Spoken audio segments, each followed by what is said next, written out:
My mother could have been a chemist. That's a burden that I can't help but carry. I remember our long road trips to our countryside home in Iran, sometimes to escape the impending bombing during the Iran-Iraq War, sometimes just to get away and enjoy the oasis my father had built with a perfect circle pool, fruit trees, an octagon-shaped gazebo, a playset.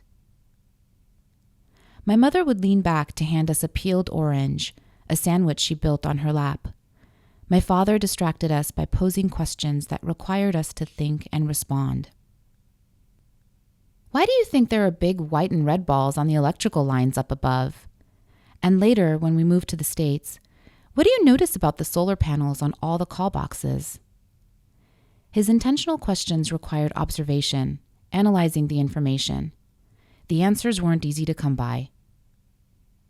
My first introduction to inquiry, and a taste of the feelings of intense satisfaction of arriving at an answer, discovering something new. In between jobs, my mom would cook up something really quickly. A frozen pizza, grilled cheese. On days she worked only her day job, we'd get to eat our favorite Armenian dishes. She never asked us to cook or clean or to do the laundry. I don't want you to do anything but your homework, she'd say. Focus on school.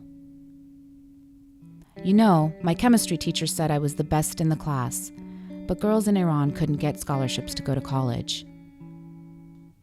I love learning, she often says.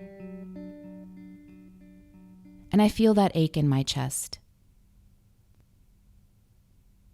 Despite being born in a repressive Islamic country where girls weren't the choice gender, my father taught us girls how to change a tire, fly a Cessna, how to remodel our fixer-upper, drive a manual car, all the things our male cousins did. My father gave me tools. My mother gave me space. My mother still talks about her report card, perfect scores all around. And I know she's proud of the three of us. An environmental program manager, a director of finance for a multinational corporation, and a professor of research methods in education.